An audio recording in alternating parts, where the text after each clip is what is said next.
वनकम वंदनम स्वागतम नमस्ते सत श्रीकाल अस्सलाम वालेकुम। हेलो दोस्तों, मैं आपके प्रिय दोस्त प्रियंका सभी का स्वागत करती हूँ टाइम्स ऑफ यूपीएससी के चैनल पे। आज डेट है 23 जनवरी, ठीक है। आज डेट वार कौन सा है, थर्सडे है, ठीक है। हमने अभी लास्ट 21 से जो है आर्टिकल्स नहीं कवर किए हैं, डोंट वरी।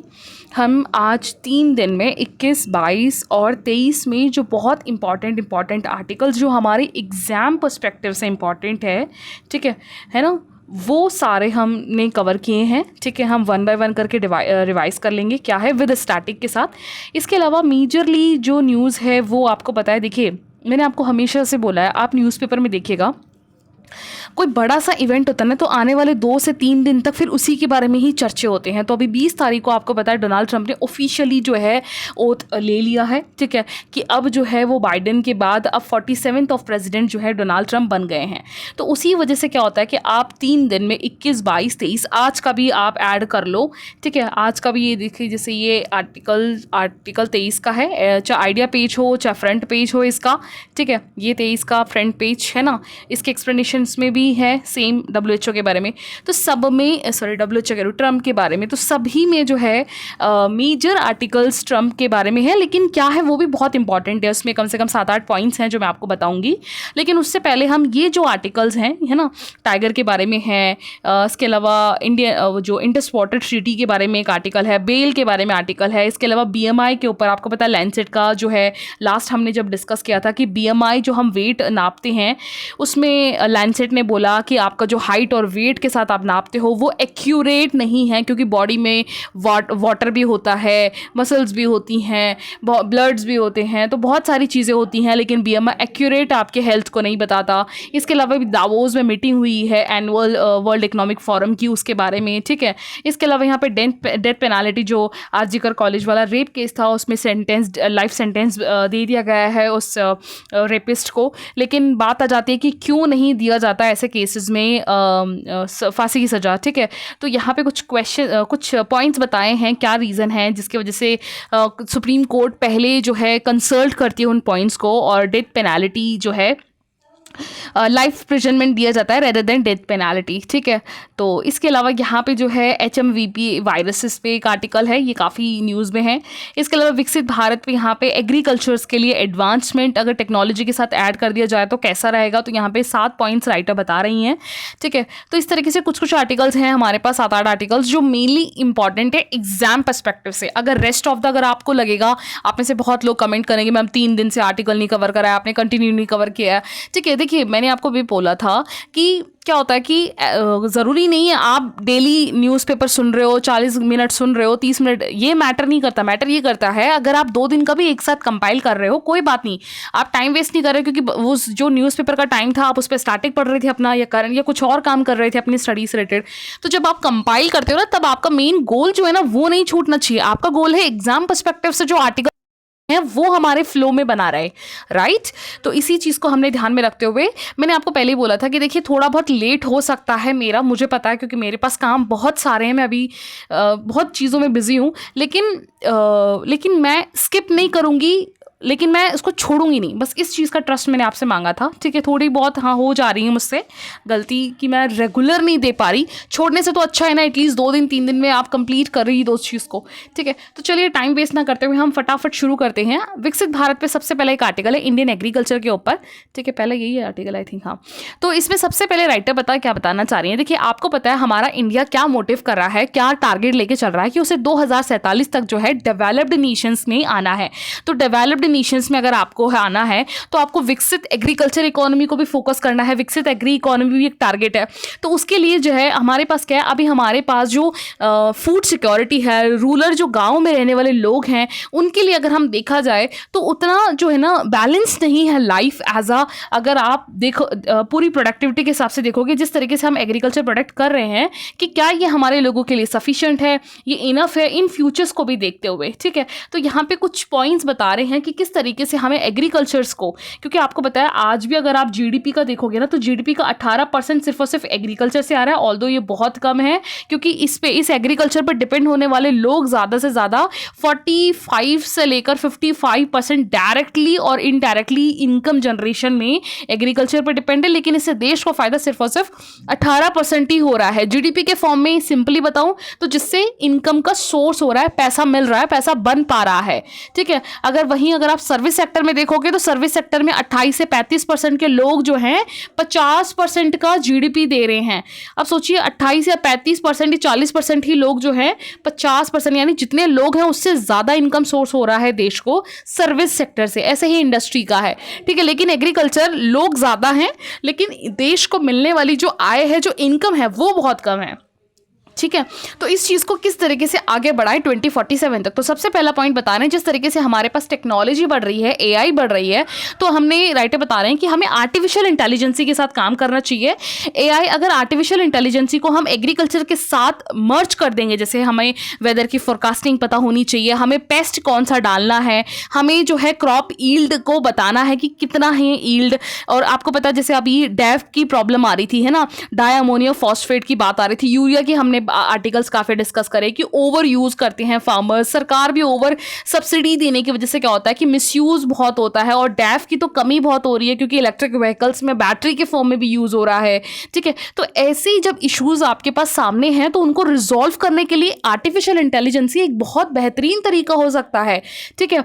तो जैसे फॉर एग्जाम्पल राइटर यहाँ एग्जाम्पल बता रहे हैं, यूएस और यूरोपियन कंट्रीज क्या कर रही हैं, एआई के टूल्स बना रही हैं ताकि वो एग्रीकल्चर के साथ उसको इंटीग्रेट करके अपनी जो इश्यूज है एग्रीकल्चर के उनको रिजॉल्व कर सके, ठीक है। जैसे अगर आपको पता है इंडिया में बहुत स्मॉल होल्डर्स फार्मर्स हैं, बहुत छोटे छोटे, यानी जिनके पास 2 एकड़ से भी कम जमीन है, ठीक है। क्योंकि आपको पता है फैमिली, जॉइंट फैमिली से रहने वाले ज्यादा लोग, हमारे इंडिया का जो कल्चर है फैमिली बेस्ड है, हर घर में 5-6 बच्चे हैं, और मेल को चाहे 5-6 बच्चे मेल हो फीमेल हो, ऑल्दो फीमेल को तो प्रॉपर्टी नहीं दी जाती है, ये बहुत बड़ी दुख की बात है, लेकिन मेल में भी जो है ये प्रॉपर्टी बढ़ जाती है, तो जिसकी वजह से बहुत जमीन 2 एकड़ 1 एकड़ ही आ पाती है, तो इसमें आप बहुत बड़ा क्रॉप फर्टिलाइज नहीं कर पाओगे, है ना, जितना आपका बहुत टन में प्रोडक्शन नहीं हो पाता है। तो ऐसे में स्मॉल जो फार्मर्स होते हैं वो सरकार की जो सब्सिडीज होती हैं, जो बेनिफिट्स होते हैं, उनको अपने खेत पे नहीं कर पाते। लेकिन अगर आपने एग्रीकल्चर एग टेक को अगर आपने इसको मर्ज कर दिया तो आपके लिए बहुत ज़्यादा बेनिफिशियल होगा, ठीक है, स्मॉल होल्डर्स के लिए भी। दूसरा पॉइंट इन्होंने ये बताया है कि जैसे आपको पता है हमारे इंडिया के अंदर में अब धीरे धीरे लोग जो है जीरो बजट, नेचुरल फार्मिंग, है ना, ये मोनोकल्चर से हटकर जो है मिक्स फार्मिंग से लेकर लेस केमिकल का यूज़ करना, है ना, जो फर्टिलाइजर डोमिनेट एग्रीकल्चर हम इतने साल से कर रहे थे आज़ादी के बाद से, उस चीज़ को कम करने पे अब जोर दिया जा रहा है धीरे धीरे। ऑल्दो इतना नहीं है लेकिन हाँ, पहले से किसान जो हैं उनको थोड़ा अवेयरनेस मिल रही है सरकार की तरफ से। लेकिन अगर आप वहीं यूएस और फ्रांस की बात करोगे तो वहाँ पे इन पे बहुत ज़्यादा फार्मर्स के लिए रिसर्च एंड डेवलपमेंट किया जा रहा है, फोकस किया जा रहा है कि किस तरीके से हम जीरो फार्मिंग को फोकस करें, किस तरीके से हम जो फर्टिलाइजर यूज़ कर रहे हैं उसको किस तरीके से हम ऑल्टरनेट कर सकते हैं, बायो जो केमिकल्स होते हैं या बायो जो फर्टिलाइजर्स होते हैं, ठीक है। तो इसी के साथ साथ जो है इसके लिए प्राइवेट जो है पॉलिसीज़ पे फोकस करी जा रही है एग्रो इकोलॉजी प्रैक्टिसेस के साथ, ठीक है। तीसरा पॉइंट इन्होंने ये बताया कि जैसे कि आपको बताया कि इंडिया में क्या होता है कि बहुत ज़्यादा हाई कॉस्ट है, ठीक है, रोबोटिक्स बहुत ज़्यादा हाई कॉस्ट की वजह से और लेबर चार्जेस होने की वजह से क्या होता है कि रूरल एरियाज़ में इनको ज़्यादा फ्रिक्वेंटली यूज़ नहीं किया जाता, क्योंकि यहाँ पे क्या होता है कि हमारे इंडिया में क्या होता है कि इनकी इतनी पर कैपिटा इनकम नहीं है हमारे लोगों के पास, है ना। और रूरल लेवल पे तो साल में 1 लाख कमाना भी, साल में एनुअल इनकम जो है, इवन अगर आप पर कैपिटल इनकम देखोगे ना कि सालाना एक इंडियन अमूमन कितना कमा लेता है, तो अभी भी हम 1.5 लाख 2 लाख के आसपास ही हैं। और जबकि अगर चाइना की पर कैपिटल इनकम देखोगे कि सालाना कितना है, तो वो 12 लाख के आसपास कमा ले रहा है एक आम नागरिक, ठीक है। तो रूरल एरिया, और आपको पता है 60 से 70% जो जनता है हमारी वो गाँव में रह रही है, ठीक है। तो वो जल्दी से रोबोटिक्स वगैरह पे इंटरेस्ट नहीं देगी। सबसे बड़ी बात तो कॉस्ट का फ़र्क पड़ जाता है, ठीक है। तो यहाँ पे राइटर बता रहे हैं कि अगर हमने फाउंडेशंस रोबोटिक्स की और ऑटोमेशंस पे फोकस किया लो कॉस्ट पे, तो ये बहुत बेनिफिशियरी होगा जो फार्मर्स हैं इसको अपने फील्ड में, अपने खेतों में वो टेस्ट करने के लिए ईजिली अवेलेबल, ईजिली जो है इसको यूज़ कर पाएंगे, ठीक है। चौथी चीज़ ये है, इन्होंने बोला है कि देखिए ऑल्टरनेटिव प्रोटीन्स मार्केट बनाने की ज़रूरत है यहाँ पे, ठीक है। जैसे फॉर एग्जांपल अगर आप बात करोगे यूरोपियंस ने क्या करा है कि क्या क्या प्रोटीन्स चाहिए ऑल्टरनेटिव्स गवर्नमेंट को कि ताकि वो फार्मर्स को दे सके, उस पर रिसर्च एंड डेवलपमेंट काफ़ी फोकस किया जा रहा है, टेक्निक्स पे फोकस किया जा रहा है, पब्लिक अवेयरनेस पे काम किया जा रहा है। तो वो चीज़ जो है हमें इंडिया को भी करने की यहाँ पे सख्त ज़रूरत है, ठीक है। पांचवा जो चीज़ इन्होंने बोला है कि देखिए आपको पता है यहाँ पे क्या होता है, राइटर बता रहे हैं कि डिजिटल ट्विंस मतलब क्या होता है। फॉर एग्जांपल जैसे अगर आपने एग्रीकल्चर को, ठीक है, एग्रीकल्चर को टेक्नोलॉजी के साथ मिला दिया, डिजिटल को ऑनलाइन मोड के साथ, रिसर्च के साथ मिला दिया, तो ये डिजिटल ट्विंस होगा कि दो चीज़ों को आप डिजिटली डोमिनेट करते हुए काम कर रहे हो, है ना। तो ये चीज़ें यहाँ पे बहुत फ्रीक्वेंटली नहीं होती है, तो यहाँ पे फोकस करने की ज़रूरत है। जैसे यूएस वगैरह में क्या होता है कि एम्प्लॉयज़ डिजिटल ट्विन टेक्नोलॉजी का यूज़ करके जो मेनली फील्ड वगैरह है वहाँ के ट्रायल्स लेना, उसकी जो किस तरीके से उसकी कॉस्ट कटिंग करी जाए, स्पीड अप कैसे किया जाए, इस तरीके से है ना एग्रीकल्चर के काफ़ी इनपुट्स पे काम किया जा रहा है, ठीक है। जैसे मान लीजिए आप डिजिटल ट्विन से, जैसे आप टेलीपैथी से या टेलीकॉम से, टेलीफोन से जो है वीडियो कॉल से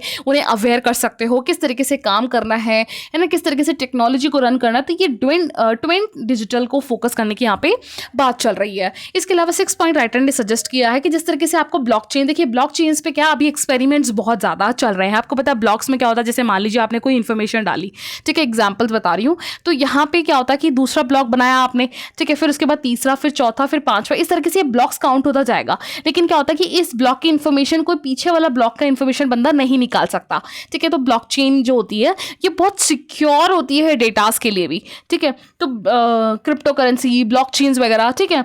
तो यहाँ पे क्या होता है कि एक्सपेरिमेंट चल रहा है, तो यहाँ पे राइटर बता रहे हैं कि इन चीज़ों को हमें यहाँ एग्रीकल्चर्स के सेक्टर्स में लाने की ज़रूरत है। ऑल्दो देखिए यहाँ पे चाइना ना बहुत इंटीग्रेट होकर अपने एग्रीकल्चर सप्लाईज, उसकी ट्रांसपेरेंसी, उस पर जो होने वाले जो फ्रॉड्स हैं उसको कम करने के लिए यहाँ पे काफ़ी अच्छे खासे काम कर रहा है। तो यहाँ पे इंडिया को भी ब्लॉकचेन्स के थ्रू अपने जो प्राइस स्टेबलाइजेशन है, ठीक है, जैसे आपको पता है कि ब्लॉकचेन से क्या होता है, जैसे आपके शेयर मार्केट्स हैं, आप देखिए शेयर मार्केट्स वगैरह जो होते हैं ना किसी एक बंदे के हाथ में नहीं होता, ठीक है, वो इंटरनेशनल मार्केट्स के हाथ पे फ्लक्चुएट होते रहते हैं, अप्स एंड डाउन्स। तो इसी तरीके से जैसे आपका फ्यूल का प्राइस जो होता है ना वो मार्केट के सप्लाई डिमांड पे चलती है ना, वो किसी पर्टिकुलर एक कंट्री के हाथ में नहीं होता, है ना। तो वैसे ही अगर आप एग्रीकल्चर के प्राइजेस पे भी काम करोगे तो ये बहुत बेनिफिशियल होगा फार्मर्स के लिए। 7 जो है क्लाइमेट स्मार्ट फार्मिंग एग्रीकल्चर की बात करें, जैसे यहाँ पे हमारे गवर्नमेंट ने पीएम कुसुम, ताकि हम रिन्यूएबल एनर्जी को फोकस करें, इरिगेशंस में large scale climate smart initiatives को फोकस किया है। इंडिया को जो है अभी और माइक्रो इरिगेशन से रिलेटेड टेक्नोलॉजीज पे इन्वेस्टमेंट करने की ज़रूरत है, बायो बेस्ड जो क्रॉप प्रोडक्शंस हैं उन पे काम करने की ज़रूरत है, और इन सभी चीज़ों के लिए हम एआई का यूज़ कर सकते हैं। तो ओवरली राइटर ये बता रहे हैं कि देखिए ऐसा नहीं है कि कॉपी पेस्ट करके हमने वेस्टर्न्स की चीज़ों को यहाँ पे अडॉप्ट करना है, नहीं, ऐसा नहीं है। हमें क्या करना है, अपने इंडिया के जो नीड्स हैं, हमारे इंडिया का जो फार्म फील्ड है, उस हिसाब से हमें यहाँ पे काम करने की ज़रूरत है, ठीक है। तो ये एक आर्टिकल हो गया। नेक्स्ट आर्टिकल चलते हैं।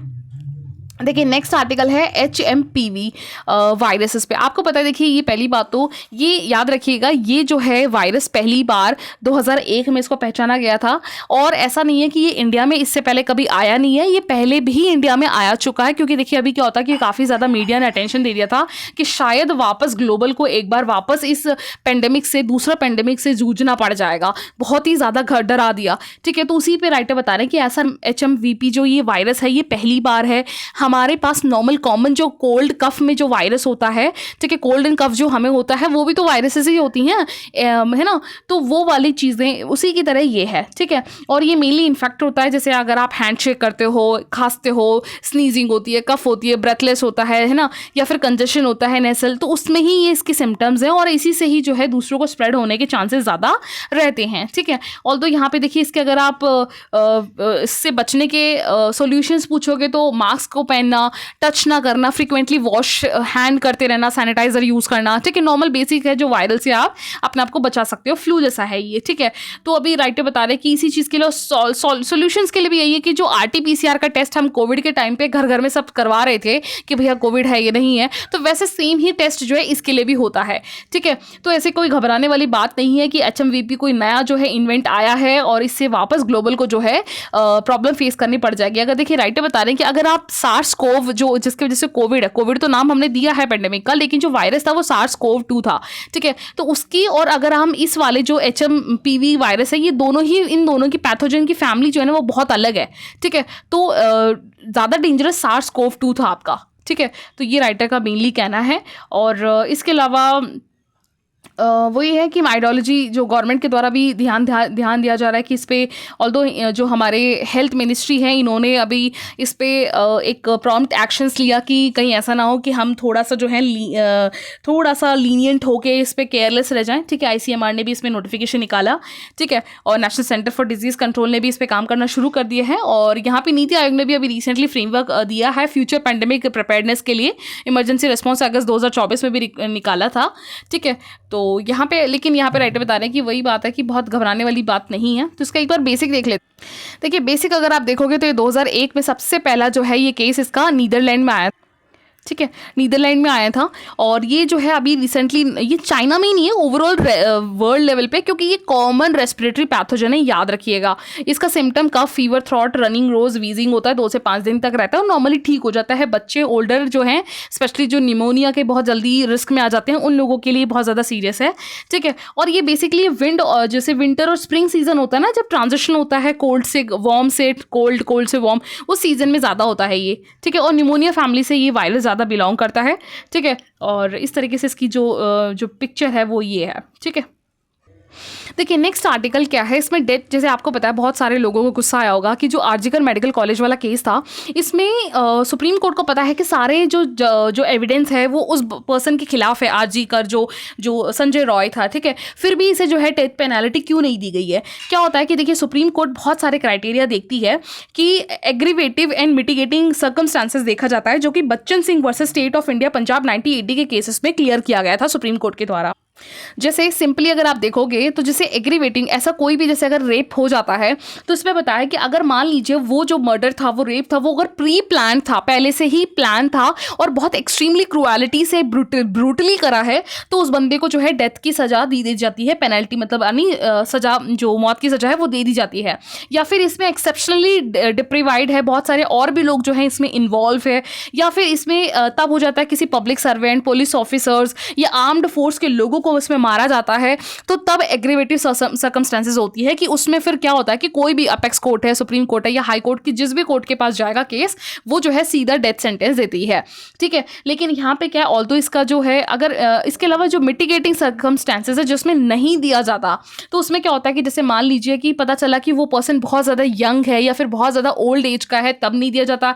या फिर तब जब अगर देखा जाता है कि वो जो पर्सन है जिसने ये काम किया है, जिसने ये गुनाह किया है, उसकी मेंटल स्टेबिलिटी नहीं है, ठीक है, और उसे पता भी नहीं है कि उसने क्या किया है, उसने सही किया है गलत किया है, तो उस सिचुएशन में भी जो है इसको नहीं दिया जाता, ठीक है। इसके अलावा यहाँ पे देखिए दूसरी बात, यहाँ पे प्रोबेबिलिटी तब होती है कि ऐसा होता है कि इसको सुधारने की उम्मीद होती है कि ये बंदा सुधर जाएगा, ठीक है। और इसके अलावा यहाँ पे जो है मोरली जस्टिफाई होना चाहिए कि हाँ इसको जो है सजा नहीं दी जाए।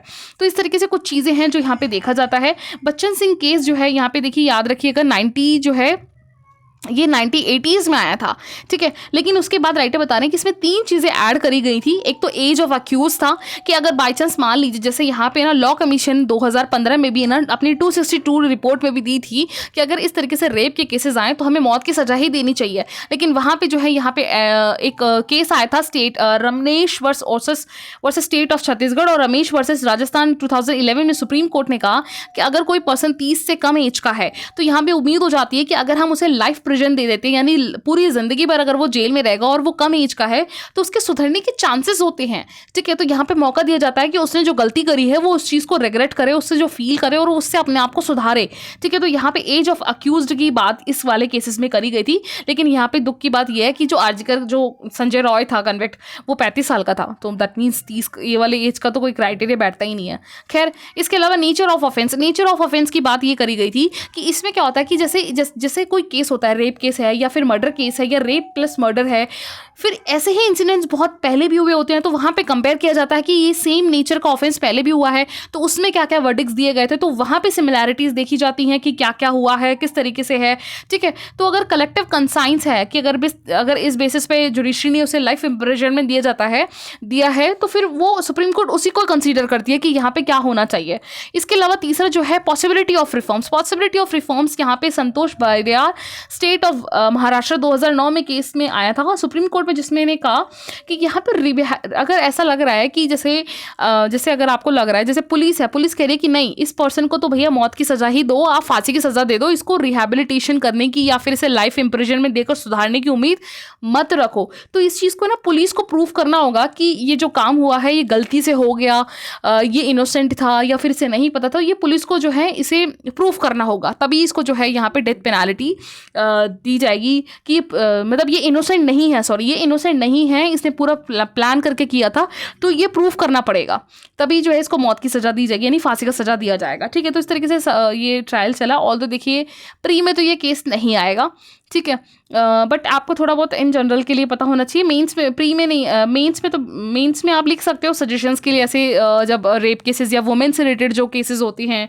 तो वहाँ पे आप बता सकते हो कि जो एग्रीगेटिव सर्कमस्टांसेस होते हैं उनमें जो सजेशंस हैं थोड़ा और स्ट्रिक्ट होना चाहिए, है ना, क्योंकि आपको पता है रेप केसेस वगैरह सोशल हार्मनी बहुत ज़्यादा बिगड़ती है वुमेन्स की। इस वजह से क्या होता है कि जो वर्किंग प्लेसेस में या फिर फैमिली से निकल के बाहर जाना भी बहुत ज़्यादा जो है एक लिमिट कर देती है अपॉर्चुनिटीज़ को। ठीक है, तो सोसाइटी में इसको एज अ सजेशंस के फॉर्म में लिख सकते हो, डायरेक्टली क्वेश्चंस नहीं बनेगा ऐसा क्वेश्चन। ठीक है, इसके अलावा नेक्स्ट क्वेश्चन है इकोनॉमिक फोरम पे। देखिए दावोस में इसकी मीटिंग चल रही है, आपको पता है वर्ल्ड इकोनॉमिक फोरम जो है हर साल मीटिंग करवाता है स्विट्जरलैंड में। ठीक है, दावोस में इसकी मीटिंग है। ऑल्दो ये जो है इसमें अभी बहुत सारे यूरोपियन के जो प्रेसिडेंट है और इंडिया से जो है मिस्टर अश्विन विश्वनाथ जा रहे हैं इंडियन डेलीगेशन से। ठीक है, इसके अलावा कुछ स्टेट्स के मिनिस्टर्स भी जा रहे हैं हमारे यहाँ से। ठीक है, ये एक्चुअली शुरू कैसे हुआ, देखिए सबसे पहले ये इसकी खोज ना, यानी इसको जो बनाया वो थे जर्मन प्रोफेसर क्लॉज स्क्वैब। ठीक है, फाउंडर हैं ये, और इन्होंने 1971 में बनाया था। पहले तो ओरिजिनली इसको यूरोपियन मैनेजमेंट फोरम कहा जाता है। इसका काम क्या था, स्टेक होल्डर कैपिटलिज्म। एक्चुअली ये यूरोप में जब बनाया गया था 1971 में, पीक पे था ये कैपिटलिज्म। ठीक है, तो उस समय इन्होंने बोला कि भैया देखिए इसमें क्या होता है, स्टेक होल्डर कैपिटलिज्म का मेन फंडा है आप सिर्फ और सिर्फ अपने स्टेक होल्डर्स यानी बिजनेस टू बिजनेस के स्टेक होल्डर्स पे ध्यान देने या उनको प्रिजर्व करने से ज़्यादा आपके सारे शेयर होल्डर्स जो हैं, यानी आपके कंज्यूमर से लेकर जो भी आपके कोई प्रोडक्ट के बनने से लेकर उसके जो मार्केटिंग से लेकर उसके कंज्यूमर तक पहुंचने तक जितने भी लोग इस बीच काम आते हैं ना, वो सारे शेयर होल्डर्स होते हैं। तो वो पूरी कम्युनिटी को जो है यहाँ पे बचाना, उन्हें आगे और अपने लाइफ में आगे बढ़ाना ही मोटिव होता है। तो उसी चीज़ को यहाँ पे काम बढ़ाने के लिए स्टेक होल्डर्स कैपिटलिज्म को लाया गया था एक कॉन्सेप्ट। ठीक है, तो यहाँ पे ये जो है 1973 में शुरू हुआ, बेसिक इन्फॉर्मेशन है ये। ठीक, तो दावोस में चल रहा है और इसकी एनुअल मीटिंग्स होती हैं। इसकी मैं कुछ चीज़ें और बता देती हूँ आपको। हाँ, इसकी देखिए मीटिंग होती है, याद रखिएगा ये जो दावोस वाला है economic forum, world economic forum, ये नॉट फॉर प्रॉफिट फाउंडेशन है। ठीक है, इकोनॉमिक मैनेजमेंट फोरम बोला जाता था इसको पहले। और इसकी कुछ रिपोर्ट्स आप याद रखिएगा, ये जो रिपोर्ट्स है ना ये इंपॉर्टेंट, अभी तक यूपीएससी ने यही चीज़ ज़्यादा पूछी है कि एक तो इसका हेडक्वार्टर कहाँ है। ठीक है, और इसकी जो रिपोर्ट्स हैं वो कहाँ पे है। इसका हेडक्वार्टर जेनेवा में है, याद रखिएगा। डिफरेंस इसमें मेन चीज़ याद रखिएगा, इसका हेडक्वार्टर तो स्विट्जरलैंड दावोस में है, लेकिन इसका जो है मीटिंग जो होती है वो दावोस में हो रही है। ठीक है, और इसकी जो रिपोर्ट्स हैं, global competitiveness report, global information technology, global gender gap, global risk report, global travel tourism report, global enabling, ये बहुत इंपॉर्टेंट है, ये प्री में आ भी चुका है क्वेश्चन। ठीक है, नेक्स्ट आर्टिकल देखिए, ये आर्टिकल बीएमआई पे था। एक्चुअली लैंडसेट ने एक रिपोर्ट दी है, मेंस के ओरिएंटेड, ये बहुत इंपॉर्टेंट है कि लैंडसेट ने बताया कि डब्ल्यूएचओ ने डेटा निकाला है कि हमारे ओवरऑल ग्लोबल में ना 1990 के बाद जहां सिर्फ और सिर्फ 25% एडल्ट ही ओबेसिटी में थे, आज 43% लोग ओबीज में हैं। ठीक है, यानी 2.5 बिलियन एब्सोल्युटली जो यंगस्टर हैं वो सारे ओबीज में आते हैं। 890 मिलियन लोग ऐसे हैं जो 16% एडल्ट ओबीज में आते हैं। 37 मिलियन लोग बच्चे ऐसे हैं जो 5 साल से कम हैं और ओबीज में हैं। ठीक है, तो ये डेटा आप मेंस के लिए थोड़ा याद रखिएगा हेल्थ के इसमें।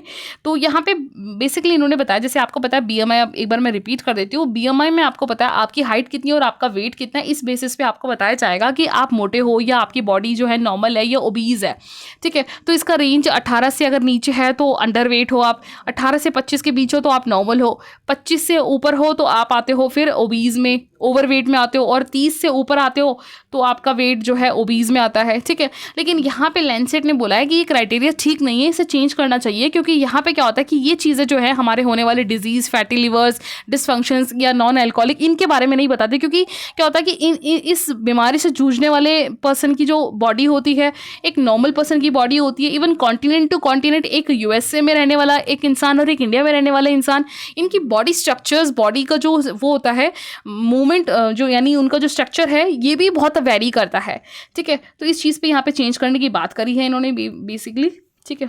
बाकी तो ऐसे इंपॉर्टेंट नहीं है।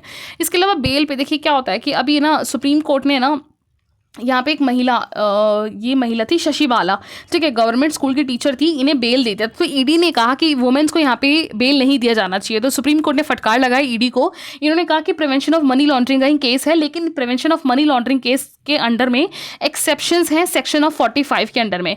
क्या एक्सेप्शंस है कि आप किस किस को बेल दे सकते हो। तो इन्होंने बोला है कि देखिए आपका जो सेक्शंस 45 है इसके अंडर में अगर कोई महिला है, कोई बच्चा है 16 साल से कम उम्र का, तो आप जो है उनको बेल दे सकते हो। तो यहाँ पे ईडी के द्वारा मना किया गया था कि बेल नहीं दिया जाना चाहिए, ठीक है। तो उसी पे ये पूरा एक आर्टिकल था, और यहाँ पे मेनली हमें पढ़ना है बेल क्या होता है।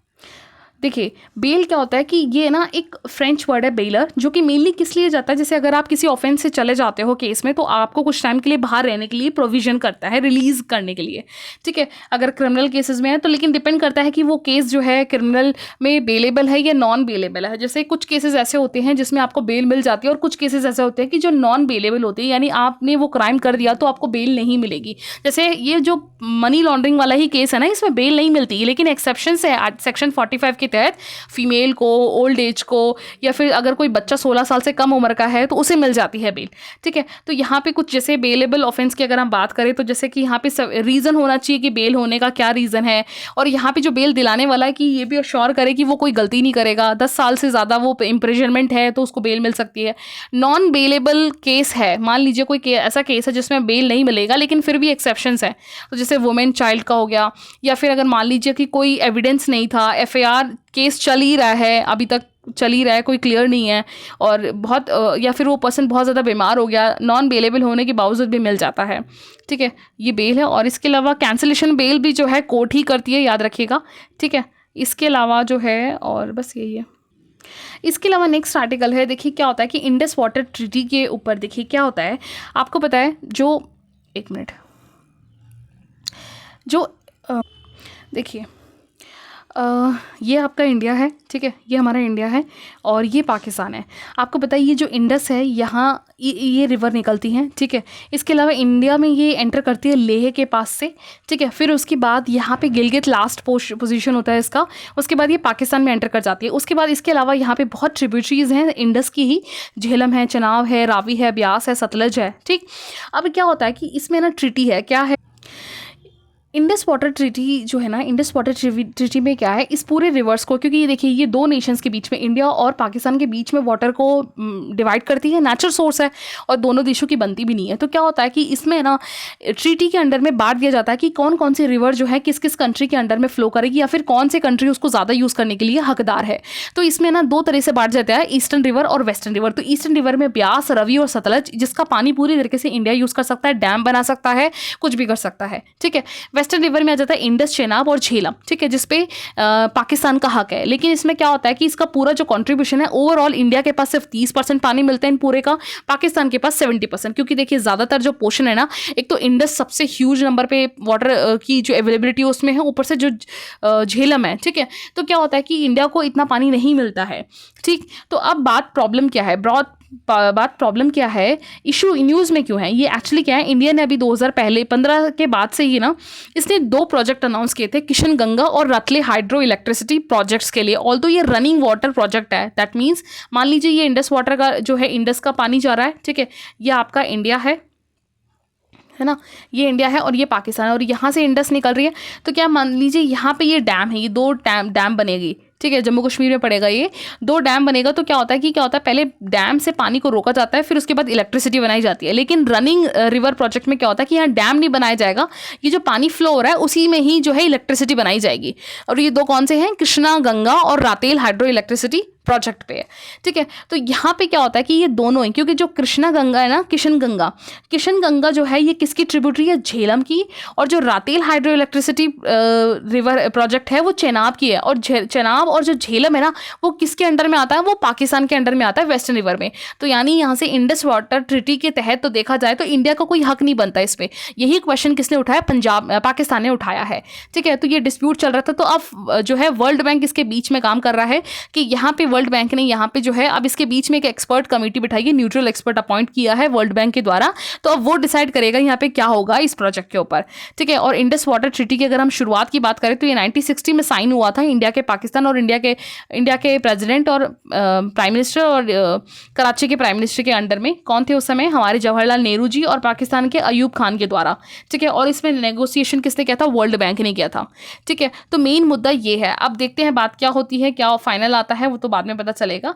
लेकिन दूसरी बात जो है यहाँ पे जो डैम बनाने का है, ऑल्दो यहाँ पे इंडिया ने 2015 में ये बोला था कि ये जो इंडस वाटर ट्रीटी है ना, इसको, इस कन्वेंशन को, मतलब इस ट्रीटी को वापस अमेंडमेंट करना चाहिए। फिर पाकिस्तान ने भी कहा, क्योंकि ये क्या होता है कि इंडस वाटर ट्रीटी के सेक्शन 12 क्लॉज 3 में ये मेंशन है कि टाइम टू टाइम दोनों देश जो हैं, दोनों कंट्री मिलकर अगर उन्हें लगता है कि ये इंडस वाटर ट्रीटी के अंदर में चेंजेस आने चाहिए तो वो कर सकती है, ठीक है। तो यही है। बाकी इसमें ये डिस्प्यूट अबाउट द, मेन तो चीज़ यही थी, ठीक। इसके अलावा यहाँ पे फ्रेंच के पास मुझे लगा इंपॉर्टेंट है, बाकी कुछ खास नहीं है। फ्रेंच फ्राइज़ बहुत ज़्यादा बढ़ रही हैं, प्रोडक्शन हो रहा है आलू का, ये वो, बाकी छोड़ो। ये देखिए यहाँ से डोनाल्ड ट्रम्प जी का आर्टिकल शुरू होता है। एक आर्टिकल ये है, देखिए टाइगर का क्या है यहाँ पे ना, मिस्टर ओली, कौन, नेपाल के जो प्रेसिडेंट है, यहाँ पे काफ़ी ज़्यादा टाइगर्स बढ़ गए हैं नेपाल के फॉरेस्ट में। ये किसने बताया, अभी वर्ल्ड वाइड के रिपोर्ट से पता चला था 2022 के, ठीक है। तो जहाँ 2009 में सिर्फ 120 टाइगर थे, वहाँ अब 296% बढ़ गए हैं टाइगर, क्योंकि नेपाल के पास एरिया भी बहुत कम है, हिमालयन रीजन्स हैं, ठीक है।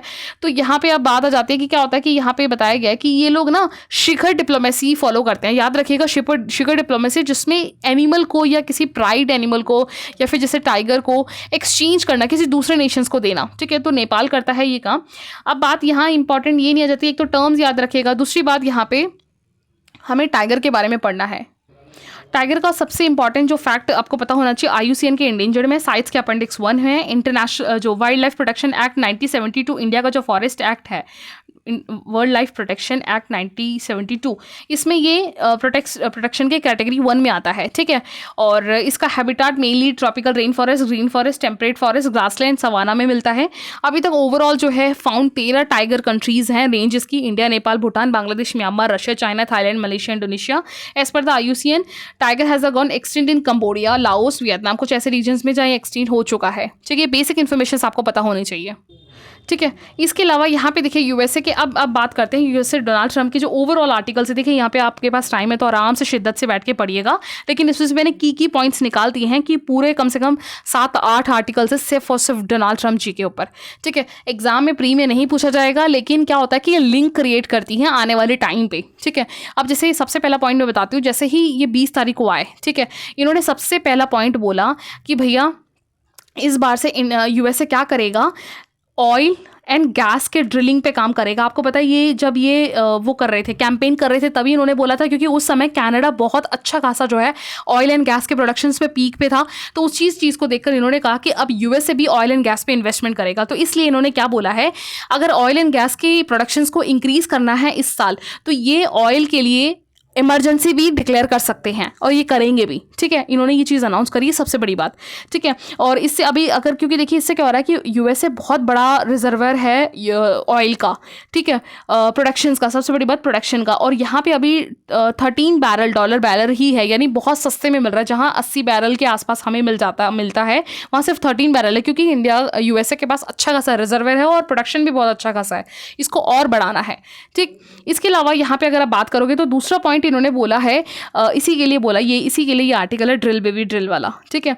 और यहाँ पे मेनली जो रीजन है इनका अलास्का का, ठीक है, मैं आपको अभी मैप दिखाऊंगी अलास्का का। इसमें काफ़ी ज़्यादा जो रिजर्वेयर हैं यूएसए के, जहाँ से निकाला जाता है। और अगर आप देखोगे तो यूएसए की, अगर आप देखोगे, देखो यूएस एनर्जी इंफॉर्मेशन एडमिनिस्ट्रेशन ने बताया है कि अभी जो है India USA 13.2 million barrel per day के हिसाब से जो है प्रोडक्शन करता है। इसको और बढ़ाना है इसे। और अब देखिए, पहले ये मिडिल ईस्ट कंट्रीज़ पे ही डिपेंडेंट था, जिस तरीके से आज इंडिया डिपेंडेंट है, लेकिन अब यूएसए ने अपने आप को बढ़ा लिया है। 2016 तक आते आते 70% प्रोडक्शन वर्ल्ड का खुद करने लग गया। अमेरिकन ऑयल गैस का प्रोडक्शन खुद करता है, सॉरी वर्ल्ड का कह रही हूँ, पूरे अमेरिका को जितना 70% ऑयल चाहिए वो सिर्फ अमेरिका खुद ही करता है, यानी लेस इंपोर्ट है और मोर अपना खुद का सेल्फ प्रोडक्शन है। ठीक है, इसके अलावा जो है इसमें आर्टिकल में इन्होंने और क्या चीज़ें बताई हैं, जैसे यहाँ पे बेसिकली यहाँ पे देखिए, आपको पता है H1B1 वीज़ा की अगर हम बात करें तो इन्होंने बोला है कि स्पेशली जो यूएसए है, जैसे अगर आप यूएसए का मैप, एक मिनट, जैसे अगर आप जैसे आपको थोड़ा सा ये यूएसए का मैप देखोगे तो आपको पता है कि यहाँ से जो है ये कनाडा है, नीचे ये मैक्सिको के पास, ये मैक्सिको पड़ता है, थोड़ा सा मैक्सिको, तो ये बीच में यूएसए पड़ता है आपका। तो इन्होंने कहा कि मैक्सिको से भी बहुत सारे माइग्रेंट्स इलीगली आते हैं। तो इन्होंने कहा यहाँ पे, ऑल्दो जब ये 17 में आए थे, इन्होंने कहा कि हम वॉल बनाएंगे, और वॉल बना भी रहे थे। तो इन्होंने कहा आप सख्त तरीके से, बिल्कुल ही मैंडेटरी, यहाँ पे जो भी इलीगल माइग्रेंट आएंगे उनके ऊपर कार्रवाई की जाएगी, पनिशेबल होगा। ठीक है, इसके अलावा यहाँ पे इन्होंने अमेरिका फर्स्ट का जो है प्रायोरिटी दी है। और इन्होंने बोला जो ये मैक्सिको के पास जो गल्फ ऑफ मैक्सिको है ना, इसका नाम शिफ्ट करके ये गल्फ ऑफ अमेरिका करेंगे। ठीक है, ये अनाउंस किया है बाकायदा उन्होंने। अब ये देखना होगा कि क्या ये राइट अमेरिका के पास है या नहीं है, ये कर सकता है ये, क्योंकि और भी तो नेशन के साथ ये शेयर कर रहा है ना, गल्फ ऑफ मैक्सिको। खैर, इसके अलावा इन्होंने क्या बोला है, और अपने आर्टिकल, अपने जो फर्स्ट स्पीच है, हाँ, सबसे बड़ा जो झटका है वो है WHO से क्विट करना। आपको पता है 2017 में जब ये पर्सन आए थे तो जो यूएन का जो यूनेस्को, एक तो यूनेस्को हो गया, इसके अलावा यूएन का जो पेरिस समिट है उससे भी खुद को क्विट कर लिया था कि क्लाइमेट जो है एक बहुत बड़ा ब्लंडर है, एक फेक है, सिर्फ यूएसए से पैसे लेने का एक तरीका है, ये बोलते हुए। और यूनेस्को में भी जो हेरिटेज के लिए जो फंड दिया जाता है यूएसए के द्वारा, हेरिटेज, जितने भी हमारे कल्चर हेरिटेज होते हैं ग्लोबली, है ना, वो सारे प्रिजर्व होते हैं। यूनेस्को की जो भी IUCN की लिस्ट निकलती है ना, जो भी चीज़ें यूनेस्को के अंडर में होता है, उन सब के लिए यूएसए ने मना कर दिया था कि फंडिंग नहीं करेगा। सेम अब इन्होंने WHO के लिए बोला है। इन्होंने कहा देखिए, WHO ने कोविड में फेलियर रहा है, ये जो वैक्सीन वगैरह होती हैं कोविड के लिए, वो भी प्रोड्यूस करने में फेलियर रहा है। तो अब यूएसए बहुत बड़ा, क्योंकि देखिए यूएसए पूरा इंटरनेशनल लेवल पे भी ना बहुत बड़ा कंट्रीब्यूटर है। ठीक है, क्योंकि यार 26 ट्रिलियन इसकी इकोनॉमी की वर्थ है। आप खुद सोचिए ना कितना बड़ा नेशन है। इसके बाद ये 18 ट्रिलियन तो चाइना है। चाइना भले ओवरटेक करने की कोशिश कर रहा है, लेकिन इकोनॉमी GDP में यूएसए को टक्कर देने वाला कोई नेशन नहीं है अभी। ठीक है, तो यहाँ पे इन्होंने, ट्रंप ने सीधा बोल दिया कि भैया अब हम WHO को कंट्रीब्यूट नहीं करेंगे। और आपको WHO का मैं एक बेसिक इन्फॉर्मेशन बता दूं, WHO यूएन की एक बॉडी है, ठीक है, जो कि प्राइमरली हेल्थ केयर सिस्टम पे काम करती है, पूरे वर्ल्ड लेवल पे गवर्नमेंट की पॉलिसीज के लिए गाइडलाइंस निकालती है। ठीक है, तो यहाँ पे इन्होंने यूएसए ने सीधा मना कर दिया, हम खुद ही देख लेंगे, अब WHO का मेंबर यूएसए नहीं रहेगा। तो ये बहुत बड़ा एक झटका है। इसके अलावा इन्होंने बोला है कि देखिए, जो अभी यूएसए के अंडर में, जैसे है ना, अभी जब बाइडेन का रूल था ना 2018 के आसपास, नहीं 2022 के आसपास, 17 से 21 तक तो ये खुद ही थे। तो इन्होंने बोला 22 के आसपास बाइडेन ने कि जो LGBT कम्युनिटी है उन्हें लीगली करा गया और मैरिज के लिए अलाउ किया गया कि आप इंटरसेक्सुअल मैरिजेस कर सकते हो। भाई ट्रंप आए, इन्होंने साफ मना कर दिया, LGBT कम्युनिटी कुछ नहीं है, अब सिर्फ और सिर्फ 2 ही जेंडर है, एक है मेल और एक है फीमेल, खत्म बात। ठीक है, इसके अलावा इन्होंने नेक्स्ट जो है, इन्होंने बोला था कैंपेन के टाइम पे टैरिफ लगाएंगे, जैसे चाइना पे 60% लगाएंगे, इसके अलावा कनाडा पे लगाएंगे, इसके अलावा इंडिया पे लगाएंगे, क्योंकि ये लोग यूएसए के पैसे को खा रहे हैं, बहुत ज़्यादा टैक्स लगाते, बहुत ज़्यादा, क्योंकि यूएसए के प्रोडक्ट्स पे भी टैक्स लगाते हैं, तो हम इन पे भी लगाएंगे क्योंकि अमेरिका को बूस्ट करना है ना। लेकिन अभी फाइनली इन्होंने बोला है कि देखिए, ये काम ना करने से पहले फेडरल जो एजेंसी है, यानी जो मेनली इनका जैसे RBI होता है वैसे ही फेडरल एजेंसी होती है, तो इन्होंने कहा कि पहले ये रिव्यू करेगी किस पे कितना टैक्स लगाना है, उसके बाद हम लगाएंगे। लेकिन अभी इन्होंने टैक्स ये नहीं बोला कि हम तुरंत आके लगा देंगे। ठीक है, तो इसके अलावा इन्होंने और जो चीज़ बोली है, और एक मिनट, इसके अलावा इन्होंने मैक्सिको वाला हो गया, ये ग्रीन, इसमें वॉल्स ऑफ हो गया। ठीक है, हाँ, तो बस यही सब चीज़ें थी कोवैक्स के लिए, टैरिफ के लिए, जेंडर वाला और इमरजेंसी बेबी ड्रिल बेबी वाला। ठीक है, तो बस ओवरऑल ये था कि कि ट्रम्प के आने पे अब वही आप देखिए अब चीज़ ये थोड़ा पागल है ये आदमी ना, क्योंकि अगर आपने 17-18 से भी न्यूज़ देखी होगी ना तो आपको पता होगा बहुत अजीबोगरीब काम कर रहे थे ये। खैर क्योंकि अमेरिका फर्स्ट वाली और कैपिटलिज्म की पीक आइडियोलॉजी को फॉलो करने वाली पर्सनालिटी के लोग यही करते हैं, ठीक है। तो ओवरऑल ये आर्टिकल है, इसके अलावा कुछ फैक्ट है जैसे ऑयल रिजर्व से रिलेटेड मैं दिखा देती हूँ आपको। देखिए, अगर आप ऑयल रिजर्व्स की बात करोगे ना, जैसे कि यहाँ पे अगर पूरे नॉर्थ अमेरिका की बात करोगे तो सबसे ज़्यादा ऑयल रिजर्व यूएसए के पास है, उसके बाद कनाडा, मैक्सिको है, ठीक है। इधर देखोगे तो वेनेजुएला के, हर कॉन्टिनेंट का सबसे प्रोमिनेंट प्लेयर है ना, उसको याद रखना। यूरोप में से यूरोप का है, रशियन वाले में से रशिया है, और अगर वेस्ट एशिया में देखोगे तो सबसे प्रोमिनेंट जो लीडर है वो सऊदी अरेबिया है, और एशिया से अगर आप बात करोगे, साउदर्न एशिया से इंडियन कॉन्टिनेंट्स में तो इंडिया है, उसके बाद आपका चाइना है, उसके बाद इंडिया है, ठीक है। और इसके अलावा और भी छोटे छोटे नेशंस है। इधर आपके अल्जीरिया, लीबिया, नाइजीरिया, इनका काफ़ी अच्छा रोल है, ठीक है। और यहाँ पे अगर इंडिया के नेचुरल गैस की बात करें तो देखिए यहाँ पे गुजरात का जो बॉम्बे हाई है वो 70% टोटल रिजर्व रखता है। इसके अलावा आंध्र प्रदेश में है, असम, त्रिपुरा में है नेचुरल गैस। इसके अलावा हम रिजर्व कहाँ रखते हैं पेट्रोल के लिए, तो हमारे पास स्ट्रैटेजी है, स्ट्रैटेजी पेट्रोलियम रिजर्व 1 और स्ट्रैटेजी पेट्रोलियम रिजर्व 2। ये तो अभी आने वाली है चंदालिका उड़ीसा में और पाडूर कर्नाटक में, ठीक है। इसके अलावा ऑलरेडी हमारे पास 3 जगह है जहाँ पे हम रिजर्व रखते हैं, स्टोर करके रखते हैं, वो है विशाखापट्टनम, मंगलौर और पाडूर, ठीक है। ये नाम याद रखना इंपॉर्टेंट है।